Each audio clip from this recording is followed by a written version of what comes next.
겠습니다. 564페이지 전자계약서입니다. 전자계약서도 제가 그 동국대에서 실무교육할 때는 3시간 이걸 하는데 그 실무교육 하는 거하고 우리 시험에 나오는 거는 완전히 달라요. 실무교육은 현업에서 어떻게 하는지 그 프로그램 운영하는 거 그런 걸 강의하는 거고요. 우리 시험에 그거 안 나오고 그런 거 예를 들면 564페이지 이렇게 있는 거 시험에 564, 65, 260, 566 이런 거 전부 다 그냥 실무에서 현업에서 하는 거 프로그램 어떻게 하는지 이런 거는 시험에 안 나옵니다. 그럼 전자계약서에 대해서 시험에 나오는 게 뭐가 있냐면 법조문에 있는 거, 근거 있는 거 위주로 나온다고요. 그 쉽게 말하면 전자계약서 작성하면 그 사이트에 인터넷에 여러분들 휴대폰 가지고 지금 검색을 하면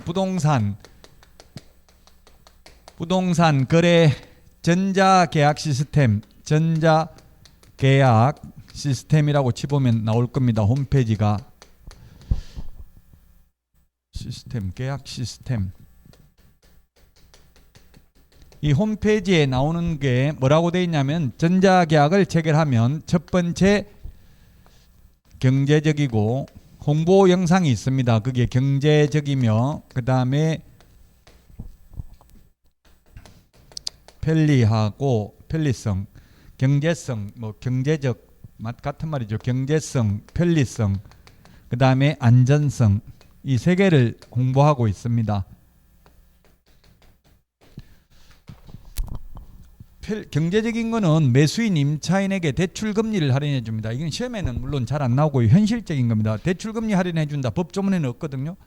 법조문에 없는 건 시험에는 잘 안 나온다 했어요. 어쨌든 현실적으로는 대출 금리를 0.2% 할인해 주고 법무사 등기 대행 보수를 30% 할인해 줍니다. 그래서 경제적입니다. 따라서 여러분이 매수인이나 임차인 입장이라면 중개사무소에 미리 전화해 가지고 전자계약서 작성 가능합니까? 물어봐야 돼요. 그 개업공개사 현업에 있는 개업공개사들이 전자계약서 작성을 99%가 안 합니다. 아직 못합니다. 제가 교육을 시켜보니까 못하더라고요. 그래서 미리 전자계약서 작성 가능하냐 물어보면 다 가능하다고 해요. 왜냐하면 돈을 벌어야 되니까. 그래서 미리 한 일주일 전에 말해가 전자계약서 작성 가능하면 가겠습니다. 전자계약서 작성 가능한 업소가 어디 나오냐면 이 부동산 거래 전자계약 시스템에 가보면 위에 중개업소 명찾기라고 해가지고 나와 있어요. 그 전자계약 작성 가능하도록 회원가입돼 있는 중개업소 명단이 나옵니다. 2,000도 다 돼 있더라고요. 명단에는. 막상 전화하면 해봤습니까? 물어보니까 안 해봤는데요. 다 이러더라고요. 그냥 가입만 해놓고 작성을 한 번도 안 해봤어요.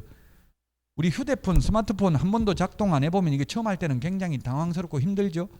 제가 아무리 편리하다고 현업에 있는 분들 강의하니까 이천에서도 강의해봤는데 연세 드신 분들 딱 팔짱 끼고 눈 감고 아무리 헛소리 해도 불편하다 안 듣는다 네 말은 이렇게 하고 그냥 눈 감고 있어요. 강의해도. 나이 먹으면 저도 나이를 뭐 죽은 건 아닌데 이게 탄력적 사고를 안 하더라고. 이때까지 살아오면서 자기가 터득한 게 있기 때문에 아무리 누가 말해도 안 들어요. 고집이 세요.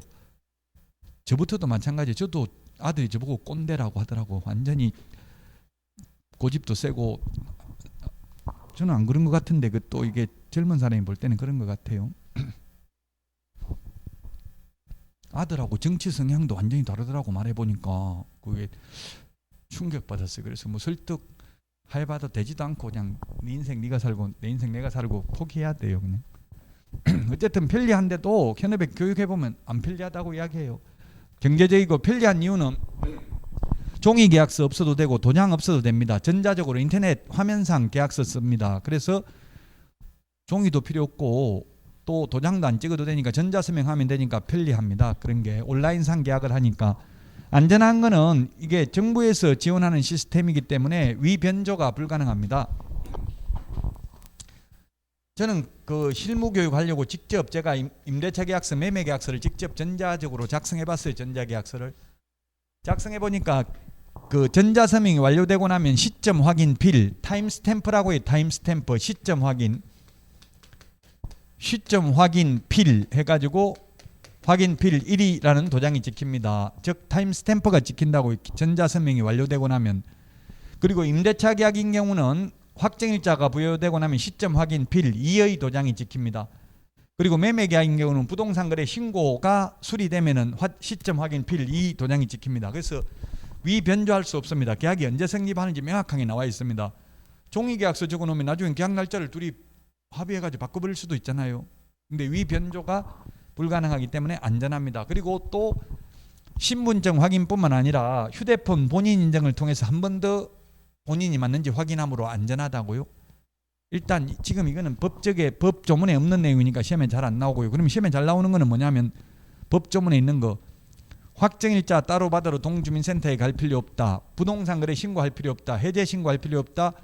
주택 임대차 신고도 따로 할 필요 없습니다. 시스템에서 다 부여됩니다. 그리고 종이계약서, 종이확인설명서 출력해서 보존할 필요 없다.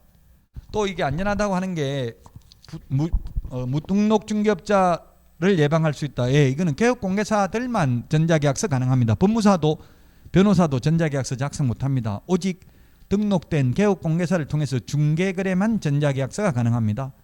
그러니까 무등록 중개업자는 아니라는 이야기예요. 전자계약서 작성이 가능하다는 이야기는.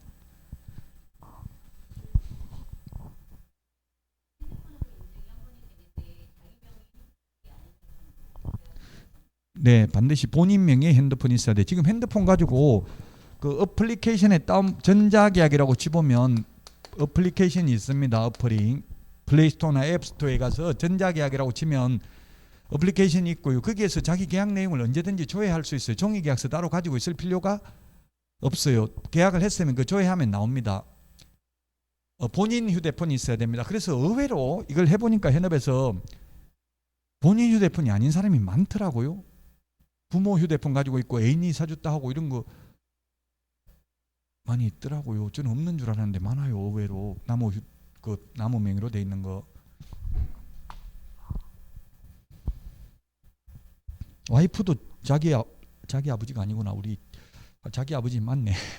아버지 이름으로 돼 있는 거 결혼하고도 좀 썼어요. 그 왜 그렇게 했냐 물어보니까 뭐 부모님 아버지 이름으로 하면 뭐가 또 혜택 되는 게 있어서 뭐 그렇게 했다는 식으로 하더라고요. 그런 사람 많아요. 그러니까 뭐 살라고 해도 홈쇼핑 같은데 뭐 살라고 해도 본인 인정하려고 하니까 안 되니까 못 하고 맨날 제 휴대폰으로 하고 이렇게 했어요.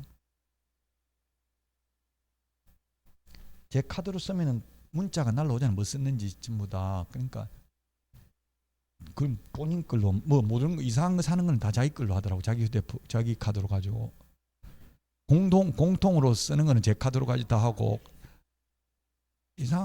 자기 옷 사고 이런 거는 자기 카드로 한다고요. 그럼 뭐 카드 맹세서도 안 보여주니까 뭐 사는지 알 수가 없잖아요.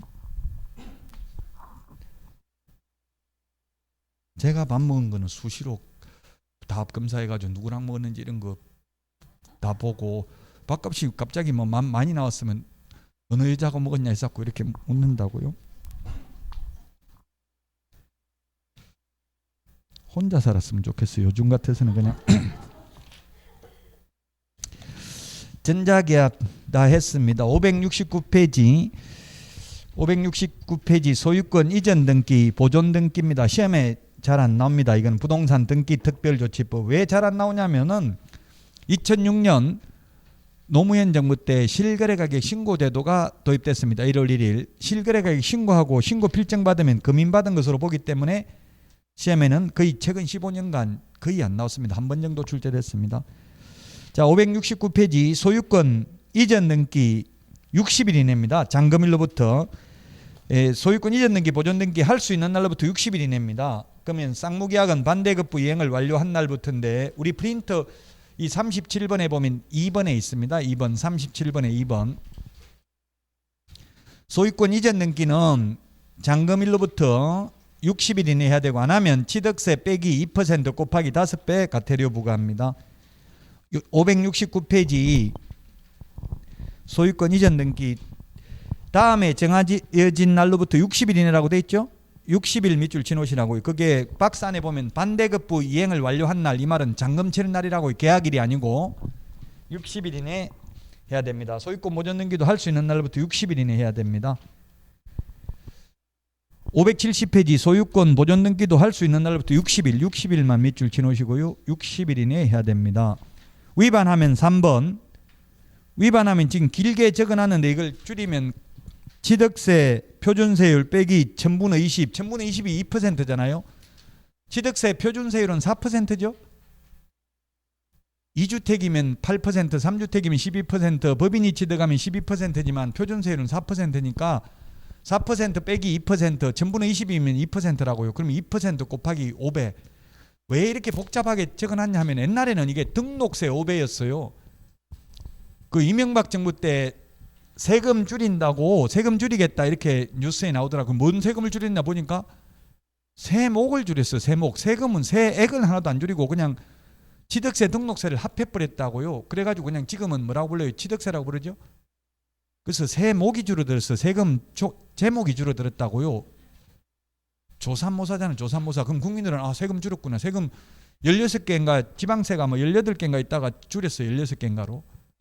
그래서 지금은 취득세 등록세도 포함되어 있다고요. 그래서 취득세분 2%를 빼고 등록세분 2%의 5배다 이 뜻이에요. 이게 취득세 안에는 등록세분이 포함되어 있죠.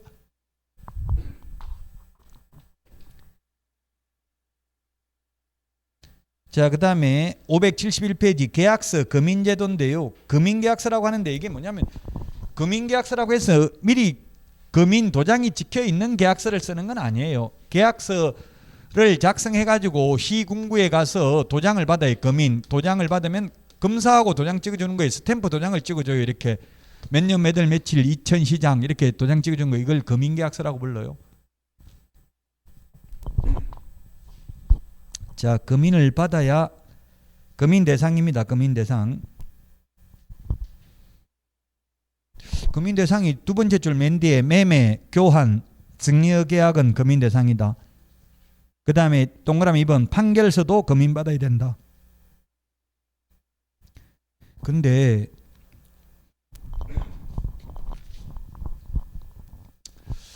금인 받는 게 첫 번째 매매, 교환, 계약을 원인으로 소유권 이전하는 경우 금인받아야 됩니다. 그 다음에 판결서, 화해조서, 청구일락조서 금인받아야 됩니다. 그러나 판결이나 증여는 중개와 친하지 않죠. 중개가 개입될 여지가 없죠. 그리고 매매계약의 경우 실거래가액이 신고하고 신고 필증받으면 금인받은 것으로 본다고요. 그래서 안 받는다. 따라서 현업에 가면 금인받을 일이 없다. 교환계약만 금인받는데 교환중개를 하는 사람은 거의 없다. 지금 교환중개가 약간 있대요. 왜? 일시적 2주택 지금 팔아야 되는데 안 팔리잖아요. 도저히. 그러니까 서로 교환하는 거예요. 다른 사람 걸 사주고 자기 거 팔고 돈은 실제로 주고받지도 않고. 왜냐하면 일시적 2주택 비과세 받으려고 3년 안에 또는 1년 안에 팔아야 되잖아요. 일시적 2주택 되면 조정대상 지역에서는 1년 안에. 교환계약이 거의 없기 때문에 금인받을 일이 없다는 이야기입니다. 자, 양가로 2번 금인 안 받는 거 임목, 공장재단, 광업재단은 금인도 안 받고 토지거래 허가도 안 받고 농지취득자격증명도 안 받고 부동산거래 신고대상도 아닙니다. 임목, 공장재단, 광업재단은. 따라서 임목에 투기나 투자할 필요 있다 없다? 없죠. 투자를 어디다 해야 돼? 자꾸 규제하는데 돈 되는 데는 투기 못하게 자꾸 이게 규제를 하잖아요. 임목은 돈이 안 되기 때문에 규제를 안 한다는 이야기입니다. 금인 받을 필요도 없습니다. 부동산 거래 신고도 안 합니다. 맨 밑에 동그라미 2번 토지거래 허가 받으면 금인 받은 것으로 보고 토지거래 허가 받으면 농지취득자격증명 받은 것으로 봅니다. 그리고 그 571페이지 맨 밑에서 두 번째 줄에 부동산 거래 신고하고 신고 필증 받은 경우에도 금인 받은 것으로 본다고 돼 있잖아요. 그래서 사실은 매매가 금인 안 받는다고 매매는 금인 받은 것으로 보기 때문에 교환밖에 없으니까 시험에 안 나온다 이 말이에요. 거의 교환한 일은 거의 현실적으로 일어나지 않는 것은 시험에도 거의 안 나온다. 572페이지 금인 절차입니다. 금인 신청자는 양가로 1번 시험에는 거의 안 나오니까 그냥 가볍게 보고 넘어가면 됩니다. 계약 당사자 중 1인이나 그 위임을 받은 자, 계약서를 작성한 변호사, 법무사, 개업 공인중개사가 금인 신청 하여야 한다가 아니라 할 수 있다. 할 수 있다. 따라서 맨 마지막에 의뢰인의 요청이 있어도 금인 신청해 줄 의무는 없다. 자, 금인 양가로 2번 금인 관할 관청인데 부동산 소재지 시장 군수구청장입니다. 또는 그 권한을 위임받은 읍면동장입니다. 시장 군수구청장이 읍면동장에게 권한을 위임한 때에는 지체 없이 관할 등기소장에게 그 뜻을 통지해야 됩니다. 15회 시험에 통지 대신에 승인 받아야 된다. X로 나온 적이 있습니다. 15회. 17년 전에 나왔다고요. 그 뒤로 안 나왔어요. 통지. 그 다음에 동그라미 2번 2개 이상의 시군구에 있는 수개의 부동산 소유권 이전을 내용으로 하는 계약서 또는 판결서 등을 금인받고자 하는 경우에는 그중 한 개의 시군구를 관할하는 시장군수구청장에 금인을 신청할 수 있다. 각각 시군구에 할 수도 있다. 양가로 3번 금인계약서 필수적 제재사항이 있네요. 우리 프린터 10번 프린터 10번에 당 모가지 개 대가리 중이 좋아한다. 같이 시작.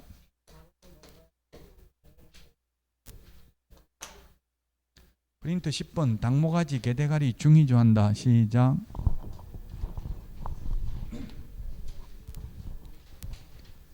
그게 프린트 10번이 572페이지 맨 밑에 양가로 3번에 있잖아요.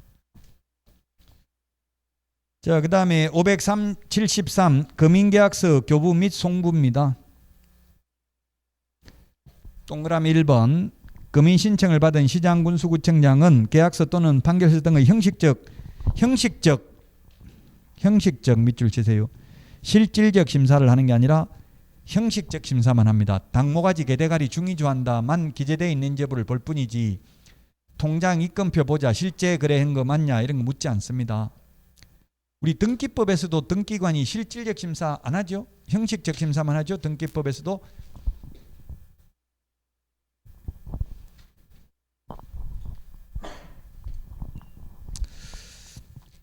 동그라미 2번 시장군수구청장은 그 권한의 위임을 받은 자가 계약서에 금인을 한 때에는 그 계약서 또는 판결서 등의 사본 2통을 작성하여 한 통은 보관하고 한 통은 부동산 소재지 관할 세무서장에게 송부해야 된다. 저는 옛날에 그 2006년 1월 1일 되기 전에 부동산 거래를 해가지고 금인을 받아봤는데요. 저는 분양권을 그때 경기도 여기 광주에 분양권을 샀었어요. 광주. 어딘지 지금 기억은 안 나는데 오래되니까 참 망각의 작용이 있는 것 같아요. 그 어떻게 했냐면은 매수인 개업공개사 그때도 분양권 피 하나도 못 받고 팔았어요. 팔고 나니까 올라가더라고. 제가 팔고 나면 올라가고 사고 나면 떨어지고 피 하나도 안 붙고 진짜 뜻대로 안 되는 경우가 엄청나게 많아요. 사고 나서 분양권 금인받으러 갔어요.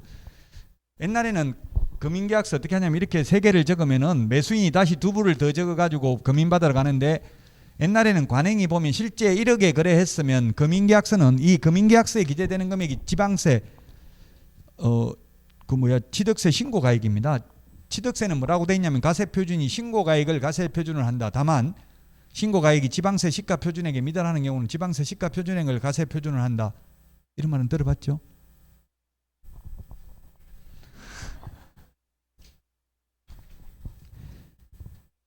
안 들어봤다고요?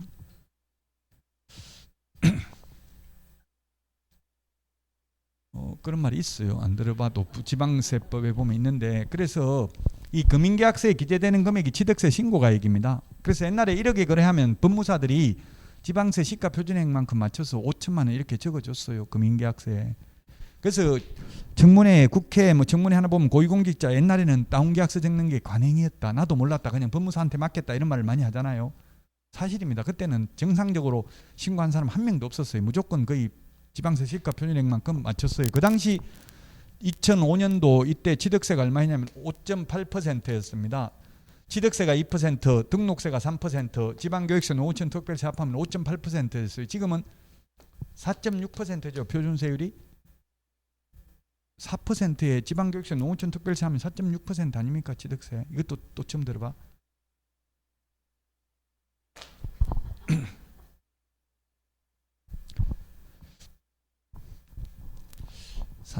취득세 세율은 굉장히 다양해요. 취득세 세율은 시험에 나오는 것 같더라고요. 세법 시험에. 취득세는 세율이 다양하잖아요.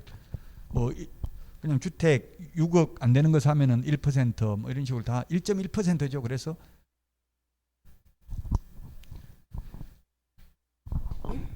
자, 어쨌든 취득세 세율은 노무현 정부 때 세율은 내려갔어요. 근데 세금은 올라갔어요. 왜 그렇게 했어요? 과세 표준이 다운계약서 금융계약서 기재되는 금액인데 지금은 실거래 가격이잖아요. 그래서 세금은 오히려 올라갔다고요. 그 노무현 전 대통령이 제가 볼 때는 탄핵된 게 이런 거 개혁을 하려는 게 많이 기득권 세력의 저항을 많이 받았다고 볼 여지가 있어요. 실거래가격 신고 이런 거 하는 게. 근데 그렇게 하고 나니까 지금도 이 제도는 그대로 유지되고 있죠. 국민의 저항 없이 세금을 많이 받는 정권이 유능한 정권이라고 정치학 개론에는 나와 있어요. 어쨌든 그때 개혁을 하려고 많은 노력은 했어요. 실거래가격 신고. 그게 맞기는 하죠. 소득이 있는 곳에 세금은 세법은 한마디로 말하면 실질과세 원칙이잖아요. 진실이 있으면 진실에 의해서 세금 내는 게 원칙입니다. 세법은 한마디로 말하면 실질과세 원칙이라고요. 그러면 다운계약서를 적는 게 관행이었는데 저는 그러면 다운계약서 적었겠어요? 안 적겠어요? 분양권 그 당시 못 적었어요. 적고 싶어도. 왜 못 적냐고요? 국외공판법 때문에. 우리 세법 선생님 국수공판장? 예, 국수공판장 같은 말이에요. 이게 세법 선생님들 제가 다 들어보니까 국외공판법 또는 국수공판장 둘 중에 하나로 이야기하더라고. 똑같아요. 대가리가. 국가 외국으로부터 수입이니까 외국으로부터 수입, 공매, 판결, 법인의 장부 이 분양권은 어디에 해당되기 때문에 다운계약서가 안 된다. 이 국외공판법 국수공판장 중에서 법인의 장부에 기록되어 있어요. 법인의 장부에 기록되어 있기 때문에 제가 다운계약서 적어도 다 정산에 나타난다고. 나중에 법인에서 그 신고를 다 해버렸기 때문에 법인의 장부에 나타나기 때문에. 이것도 처음 들어보죠. 국수공판장 무슨 대가리인지는 몰라도 대가리는 들어봤어요? 여기 하나 더 있잖아요. 뭐라고 불러요? 하나 더. 금이라고 해요? 네?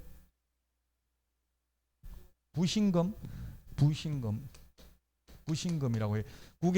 국수공판장 부신금 이렇게 외워요.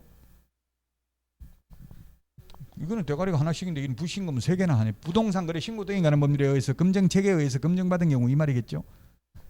부신금. 네.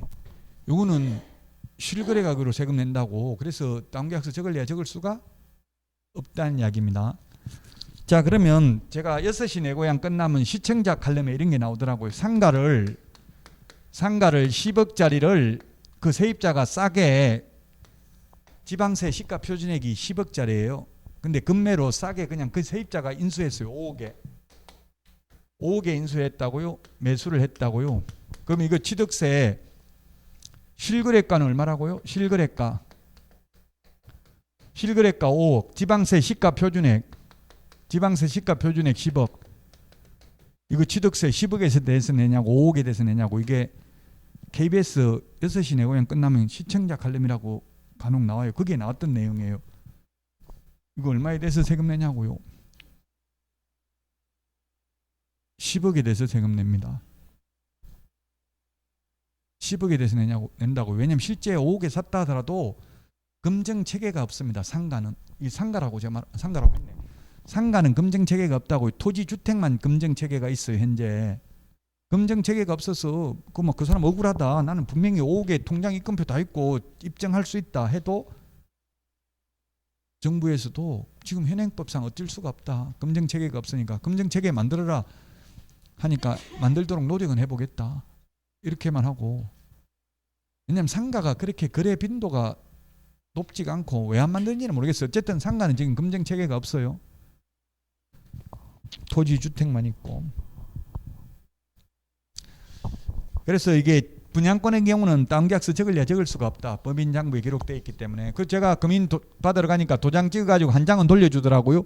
이걸 등기소에 등기 원인을 증명하는 서면을 제출하고요. 한 분은 시장군수구청장이 보관하고 한 분은 관할 세무서에 송부해서 과세 자료로 활용하도록 합니다. 금인계약서 이 정도만 하고 넘어가겠습니다. 시험에 잘 안 나오고요. 574페이지 부동산 실권리자 명의등기에 관한 법률은 최근에 우리 중개실무에 많이 출제됐습니다. 최근에 민법보다 오히려 더 어렵게 나왔고요. 민법에도 반드시 한 문제 나오죠. 이거는 민사특별법에 한 문제 반드시 나온다고요. 부동산 실권리자 명의등기에 관한 법률. 진정한 소유자 명의로 등기를 해야 됩니다. 그래서 어제 하니까 어떤 학생이 어제 왜 이거 나무 이름으로 등기하는데요 묻더라고요. 우리 시험에는 왜 하는지 나와요 안 나와요? 그런 거 안 나온다고. 왜냐고 이런 거는 왜 뭐 바람직하다 이런 거 안 나온다 했어요. 시험에 나오진 않아요. 근데 왜 하겠어요? 근데 안 해도 좀 왜 하는지 알아야 좀 이해가 되고 암기가 되겠죠. 왜 할 것 같아요 나무 이름으로 등기를. 예, 가장 좋은 많은 게래 조세포탈, 강제집행의 면탈, 법령상 제한의 회피를 목적으로 한다고 봐야 되겠죠. 조세포탈이 가장 많고요. 강제집행 면탈. 지금 빚쟁이한테 빚이 있는데 지금 강제집행 당하기 생겼으니까 나무 이름으로 빼놀리 놓으면 모르잖아요. 그런 거 하려고 법령상 제한의 회피를 목적으로 하려고 하는 경우. 이게 1995년 7월 1일 김영삼 정부 때 도입됐습니다. 그 당시 대통령 긴급재정명령 김영삼 정부 때 인기가 90%에서 초창기 마지막에 10%였어요. 지지율. 지금 현직 대통령이 40%가 넘는데 지지율이. 어쨌든 엄청나게 인기가 있었다고요. 금융실명제, 부동산 실명제를 그때 도입했다고요. 그 대통령 재정긴급명령, 저는 그때 시내버스 타고 가고 있었는데 지금부터 모든 금융거래는 실명으로 해야 된다. 뉴스에 나오더라고요. 긴급명령으로. 법 공포하고 법 만들고 하면 시간 많이 걸리잖아요. 그 옛날에 보낼 때는 어떻게 보냈냐면 돈 보낼 때 천사 이런 식으로 보냈다고. 천사, 애인 이렇게 해가지고 돈 보내도 됐어요. 돈 보낼 때. 근데 지금은 실명으로 보내야 되죠. 옛날에 이런 돈 한 번도 못 받아봤어요. 천사 해가지고 찍힌 거. 요즘은 다 실명으로 해야 된다. 금융실명제, 부동산 실명제. 진정한 소유자 명의로 등기를 해야 된다. 575페이지 맨 위에 보면은 명신탁 약정, 신탁이라는 건 맡기는다는 뜻입니다.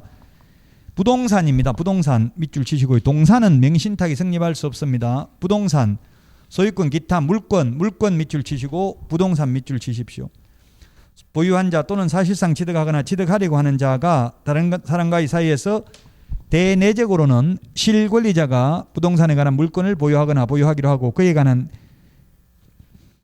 등기는 다른 사람 명의로 하기로 하는 약정, 위임, 위탁매매 형식에 의하거나 추인에 의한 경우를 포함한다. 자, 판례가 있는데요. 시험에는 뭐 거의 나오진 않았지만 이때 부동산은 협의의 부동산인 토지 건축물만 해당되는 게 아니라 자동차, 선박, 항공기 등 등기 등록이 가능한 것이면 해당된다는 게 판례입니다. 그래서 예를 들면 자동차를 애인한테 하나 사주면서 그냥 아무 조건 없이 애인한테 자동차를 사주면 뭡니까? 승려입니다. 그런데 사주면서 명의만 네 명의로 한 거고 사실은 내 거다. 헤어질 때 주고 가라. 이렇게 약속이 되어 있으면 그건 명신탁입니다. 명신탁은 처벌받습니다. 신탁자는 5년 이하의 징역이나 2억 원 이하의 벌금, 수탁자는 3년 이하의 징역이나 1억 원 이하의 벌금입니다. 수탁자, 받을 수, 등기 명의를 받는 사람이 수탁자입니다. 자, 그 다음에 물권입니다. 물권. 그래서 현업에서 중개업을 하다 보니까 제가 지금 오산, 골동, 오산시 골동 이런 데 보니까 이게 오산시 골동이 원룸 주택이 1200개가 있어요. 1200개 원룸 건물이 다가구 주택이 우리나라에서 최고 많습니다. 오산시 골동이. 여기에서 저도 중개업을 해봤는데 하니까 손님 중에 지금 여러분들 한번 치보세요. 오산, 골동, 살인사건 이렇게 휴대폰 가지고 치보세요. 검색 나오는지 안 나오는지. 이거 보면 남자분하고 젊은 여자분 와가지고 방을 넣는데 원룸 남자가 얻어줘요. 그럼 여자 명의로 해주는데 보증금 500만 원 주고 월세 한 30만 원 이렇게 해가지고 얻어준다고요. 근데 여자분은 월세 한 푼도 안 내고 1년 동안 그냥 다 까먹어버린다고 보증금에서. 그래가지고 또 딴 남자 만나가지고 바로 옆에 건물 또 그런 식으로 해가지고 얻어가지고 들어가 살고 있어요. 그래가지고 적발돼가지고 살인사건 나와야 안 나와요. 살인사건 지금. 저는 그 폐업했어. 왜 폐업했냐면 살인사건 난 거 보고 저보고 문 열고 들어가라 해서 그거 보고 충격받고 폐업했다고. 도저히 못하겠어요. 보니까 무서워서. 자꾸 꿈속에서 나타날라 하고 그래서 폐업했다고요. 그 좀 멀리 가지 왜 가까이서 그렇게 했냐고 사람들이 자꾸 그러더라고요. 멀리 가든 가까이 가든 어쨌든 그런 사고 많이 나요. 자, 그러면 임차권을 애인 명의로 임차권 등기를 해줘도 명의신탁 아닙니다. 근데 전세권 설정 등기를 해줬다면 전세권 내가 전세금은 내고 전세권자는 애인 명의로 해줬다면 이거는 명의신탁입니다. 처벌받는다고요. 물건이기 때문에 전세권은 채권은 명의신탁이 성립할 여지가 없다는 걸 말씀드리는 거예요. 자, 명의신탁 약정 양가로 2번 효력입니다. 동그라미 1번 명의신탁 약정 및 명의신탁 약정에 따른 등기로 이루어진 부동산에 관한 물건 변동은 무효로 한다. 다만 밑줄 치세요. 다만 부동산에 관한 물건을 취득하기 위한 계약에서 명의수탁자가 어느 한쪽 당사자가 되고 상대방 당사자는 명의신탁 약정이 있다는 사실을 알지 못하는 경우에는 그러하지 아니하다. 즉 등기가 유효하다. 2번 명의신탁 약정 및 명의신탁 약정에 따른 무효는 제3자에게 대항하지 못한다. 제3자 밑줄. 악의 제3자에게도 대항할 수 없죠. 선악을 불문하고 제3자에게 대항할 수 없다.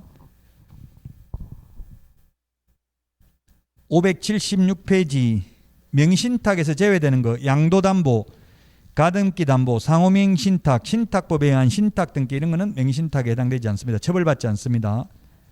그 다음에 3번 그 밑에 종중배우자, 종교단체에 대한 특례라는 건 특별한 예외입니다. 즉 종중배우자, 종교단체의 경우는 명의신탁은 명의신탁인데 조세포탈 등의 목적이 없다면 명의신탁 약정이 원래 무효인데 배우자 간에는 유효하다는 이야기입니다. 원래 처벌하는데 배우자 종중의 경우 처벌하지 않습니다. 우리나라에 명의신탁이 생기게 된 유래가 뭐냐 하면은 1923년인지 날짜는 지금 연도는 정확하게 기억 못하겠는데요. 1920년대 일제에 의해서 도입됐습니다. 옛날에 우리나라 조선시대 때는 문기제도였습니다. 등기제도가 없었습니다. 우리나라에. 그래서 드라마 한명회 이런 거 보면은 뇌물 줄 때 그냥 집문서 갖다 상납하더라고. 받치면은 그냥 물건 변동 효력이 일어났어요. 옛날에는.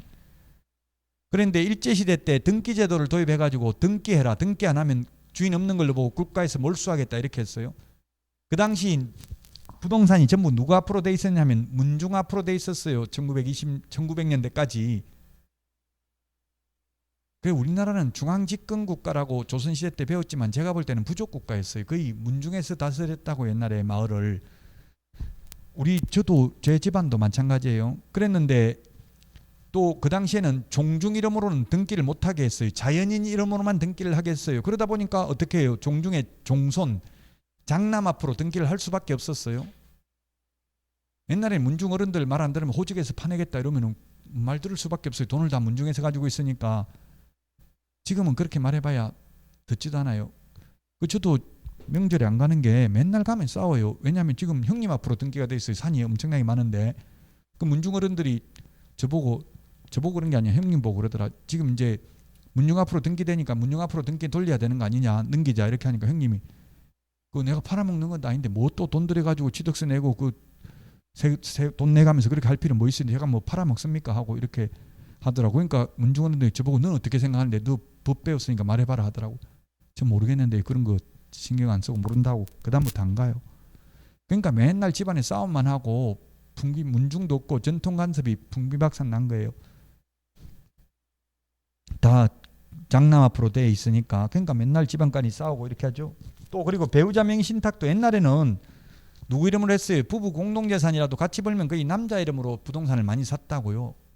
제가 부동산을 해보니까 남자 이름으로 돼 있는 걸 팔고 새로 살 때는 전부 여자 이름으로 다 하더라고요. 요즘 중개를 하다 보니까.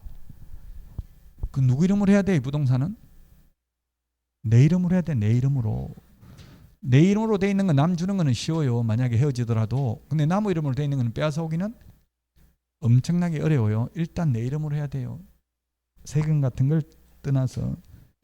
요즘은 남편이 청약 통장 들어있어도 남편이 분양받아도 개인 명의로 나중에 등기할 때 공유로 같이 되더라고요. 부부 공동으로. 내가 샀다가 다시 주는 게 아니라 처음 아예 등기할 때부터 부부끼리는 가능하더라고요. 왜냐하면 유급까지는 증여가 되잖아요. 부부끼리는. 그러니까 그냥 바로 공동명의로 가능해요. 그래서 와이프가 공동명의로 하자 이러더라고요. 그래서 네 이름으로 하면 대출이 안 돼서 안 된다. 내 이름으로만 해야 대출이 돼서 안 된다. 이렇게 이야기를 설득은 해놨어요. 지금.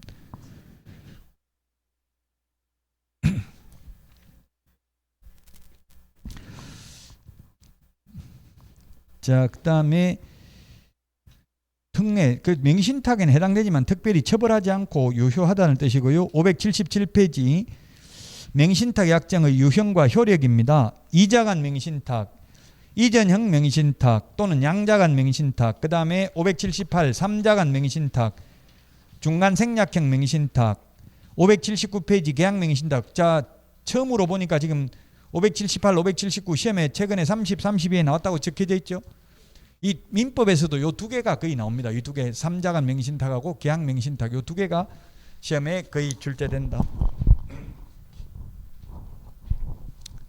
그 세 가지 유형 중에서 이자간은 시험에 거의 안 나오고요. 삼자간, 그 다음에 계약 맹신탁 두 개가 많이 나온다. 자, 첫 번째 이자간 또는 양자간 같은 말입니다. 이자간 맹신탁, 양자간 맹신탁.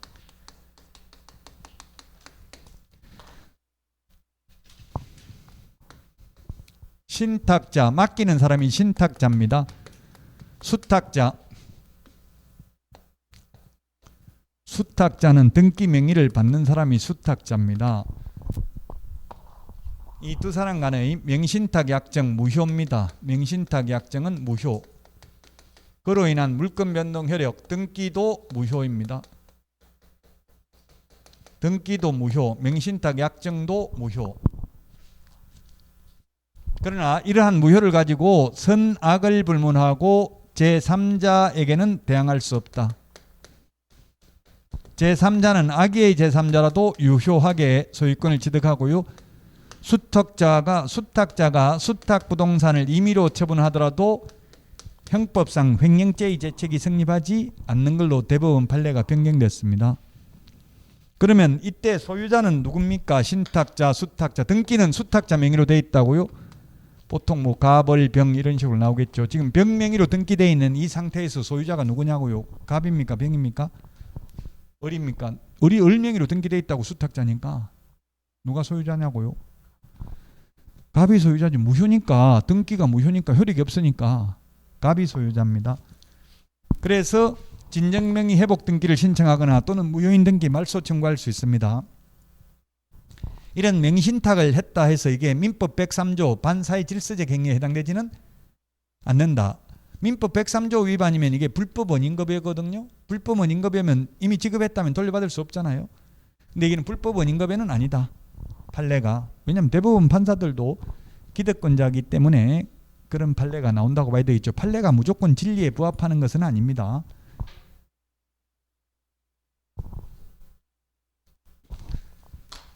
자, 그 다음에 이거보다는 이제 삼자간 명의신탁, 삼자간을 등기 명의신탁이라고도 합니다. 등기 명의신탁.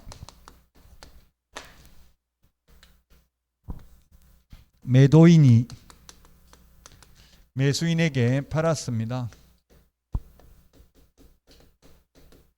매수인은 매매대금 돈을 지급하고 매도인은 등기를 넘겨주면 됩니다. 근데 등기를 매수인 앞으로 안 넘겨주고 수탁자 앞으로 등기를 넘기도록 명신탁 약정을 했으면 이 명신탁 약정은 무효입니다. 무효이다. 그리고 그로 인한 물권 변동 효력 등기도 무효이다. 그러나 이러한 무효를 가지고 선악을 불문하고 제3자에게는 대항할 수 없다. 제3자는 유효하게 소유권을 취득합니다. 수탁자가 수탁부동산을 임의로 처분하더라도 형법상 횡령죄의 죄책이 성립하지는 않습니다. 명의신탁 약정이 무효이기 때문에 명의신탁 약정 해지에 의한 소유권 이전 등기 청구는 불가능하고요. 만약에 합의에 의해서 등기를 넘겨줬다면 중간 생략 등기가 적용되어서 효력은 있습니다. 유효합니다. 등기를 넘겨줬다면. 안 넘겨주면 어떻게 해야 되냐면 무효인 등기를 매도인이 말소해야 되는데 매도인이 말소 청구 안 하면 매수인이 매도인을 대위해서 말소 청구해서 매매계약은 유효함으로 매매계약에 의해서 매수인 명의로 즉 신탁자죠. 이 사람이 매도인과의 관계에서는 매수인, 수탁자와의 관계에서는 신탁자입니다.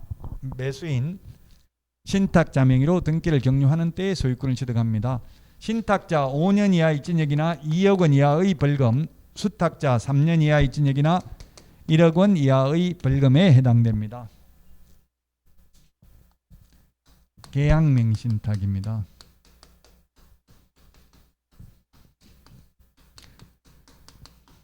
이 3번, 4번이 민법 시험에도 거의 이 두 개에서 잘 나옵니다. 매도인이 팔았습니다. 매수인한테 팔았는데 매수인은 자기 돈 주고 산 게 아니라 물주, 전주, 자금주, 신탁자, 우리 법에서는 신탁자, 좀 더 고급지게 말하면 스폰서라고 하죠. 연예인들 스폰 받았다 이런 말 하던데요. 스폰서, 스폰 받았다는 말은 좀 있는지 모르겠는데 어쨌든 그런 말 하던데요. 스폰서가 따로 있다고, 신탁자가. 그러면 이 두 사람 간의 명신탁 약정은 무효입니다. 무효이고요. 그로 인한 물권 변동 효력도 원래는 이 매수인이 신탁자와의 관계에서는 수탁자입니다. 원래는 무효인데 아까 뭐라고 했었냐 하면은 제가 밑줄 치라고 했는데 한쪽 당사자가 수탁자가 되고 상대방 당사자가 명신탁 약정이 있다는 사실을 알지 못하는 경우에는 그러하지 아니하다, 즉 유효하다. 이게 원래 무효, 등기 무효였잖아요, 물권 변동이. 근데 이거는 유효하다. 계약 명신탁은 매도인이 선의인 경우 유효하게 매수인이 소유권을 취득하고요. 제3자는 역시 선악을 불문하고 유효하게 소유권을 취득하는데, 다만 모든 제3자가 전부 수탁자의 배임 행위에 적극 가담하면 무효입니다. 배임이라는 게 뭡니까? 임무를 배반하는 게 배임이죠. 배임 행위에 적극 가담하면 무효가 됩니다. 수탁자가 수탁 부동산을 임의로 처분해도 형법상 횡령죄의 죄책이 성립하지 않습니다. 전부 횡령죄 성립하지 않는다. 만약에 매수인이 제3자에게 처분하면 신탁자는 수탁자에게 부당이득 반환을 청구할 수 있습니다. 부당이득. 이 부당이득금을 얼마로 보아야 하는가? 매수자금 금원을 부당이득하였다고 봄이 상당하다. 부동산 자체를 부당이득하였다고 봄이 상당하다. 답은 MB 도곡동 땅이 20억에 MB 처남 김재정 씨가 사가지고 포스코 건설에 263억에 팔아가지고 양도소득세 빼고 200억이 남았어요. 그럼 200억 다 돌려달라 할 수 있다. 돈 대준 게 20억이니까 20억밖에 못 돌려달라고 한다. 답은 1995년 7월 1일 실명법 제정 전에 명신탁 약정이 이루어졌다면 부동산 자체를 부당이득하였다고 봄이 상당하고, 이 법 시행 이후에 명신탁 약정이 이루어졌다면 20억밖에 못 돌려받는다. 판례입니다. 똑같습니다. 신탁자 5년 이하의 징역이나 2억 원 이하의 벌금, 수탁자 3년 이하의 징역이나 1억 원 이하의 벌금에 처합니다.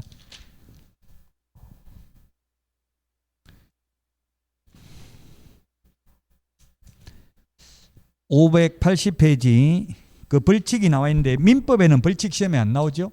중개실무에는 나왔어요. 신탁자 5년 이하의 징역이나 2억 원 이하의 벌금, 수탁자 3년 이하의 징역이나 1억 원 이하의 벌금. 그 다음에 또 5년 이하의 징역이나 2억 원 이하의 벌금인 경우 580페이지 맨 밑에 과징금 30% 범위 내에서 30% 범위 내에서 밑줄 치세요. 30% 고정금액을 부과한다. X로 출제됐고요.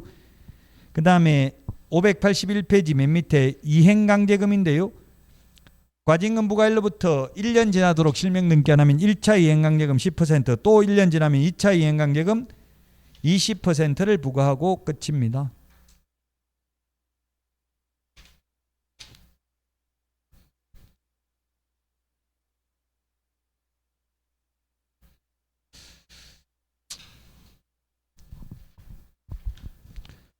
거기 시험에 잘 나오는 패턴이 583페이지 2번처럼 이렇게 사례 중심으로 민법에도 거의 출제됩니다. 2번처럼 583 답은 을과 을 소유의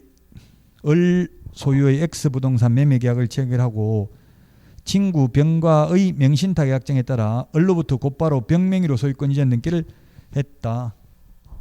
그러면 이게 뭡니까? 이게 뭐죠? 등기 명신탁이죠. 갑, 신탁자가 갑이고요.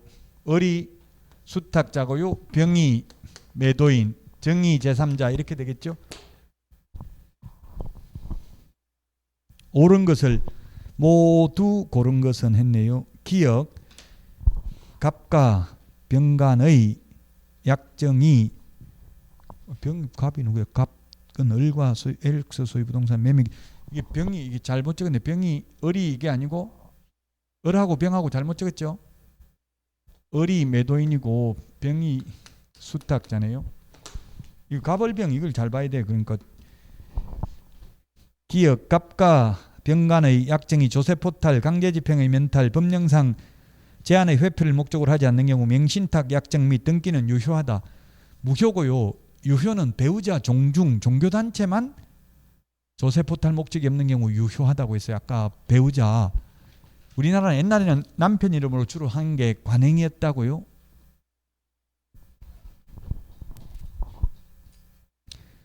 기억 틀렸습니다. 배우자 종중 종교단체의 경우만 유효합니다. 니은 병이 X 부동산을 제3자에게 처분한 경우 병은 갑과의 관계에서 횡령죄가 성립하지 않는다. 아까 성립한다 했어요? 안 한다 했어요? 횡령죄 전부 성립 안 한다 했죠? 성립하지 않는다. 맞네요. 니은은 맞고 디귿 갑과 을 사이의 매매계약은 유효하므로 갑은 을을 상대로 소유권 이전 등기 청구할 수 있다. 여기 지금 매매계약은 아까 유효하다고 했어요. 이거는 그래서 소유권 이전 등기를 해달라고 할 수 있습니다. 맞습니다. 디귿도 리얼 병이 소유권을 취득하고 갑은 병에게 대금 상당의 부당이득 반환 청구권을 행사할 수 있다.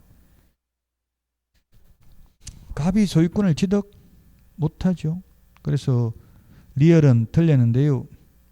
소유권을 취득할 수 없고 원칙적으로 을에게 복귀된다. 부당이득은 만약에 팔아먹었으면 부당이득 청구할 수 있습니다. 지금 팔아먹었다는 말은 없죠. 그래서 소유권을 취득 못합니다. 등기가 무효라고 했잖아요. 무효. 그럼 누가 소유자입니까? 이때 소유자는 을입니다. 을. 무효니까 처음부터 효력이 발생 안 했으니까 3번이 답이라고요. 583페이지 민사특별법 민법에도 한 문제 반드시 나와요. 실명법 아직 민법에서는 안 했죠. 했어요. 민사특별법 올해 한 번이라도 했냐고요. 아직 한 번도 안 했어요. 민법에는 시간이 없어서 할 시간이 거의 없어요. 이게 민사특별법은 민법 다른 학원도 보니까 1년 내에 한 번 할까 말까 하더라고요. 총칙, 물권법, 계약법 하는 것도 힘들다고 8주 만에. 그러니까 제가 한 게 주택임대차, 상가임대차, 실명법 이게 민법에 3문제 나와요. 집합건물 소유 및 관리해가는 법률이 중개실무에 작년에 출제됐어요. 실무는 전 과목이 다 나올 수 있습니다. 자, 여기까지 하고 쉬었다가 584 주택임대차 보호법부터 하겠습니다.